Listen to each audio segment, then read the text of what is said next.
Welcome to the Rim Break Rodeo. We hope this video helps. You begin by confirming access and minimal prerequisites. Make sure you have admin rights and 2FA enabled. Once done, log into Prosper and create a new project with a clear name, select a template that matches your workflow, and pick a storage location. Next, import core data, CSV, Excel, or a direct DB connection, keeping the first import to a small sample, about 100 rows, so you can validate structure quickly and avoid large rollback work. Now you configure the middle of the process where decisions matter. You map incoming fields to the Prosper schema, assign types and required flags, and adjust length so nothing truncates. This avoids errors downstream. Next, define validation and transformation rules, adding 1/2-step approvals for sensitive records if needed.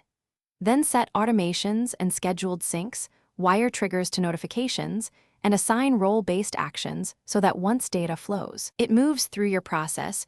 Finish by running a staged test, perform a dry run, review logs, and correct parsing or rule failures.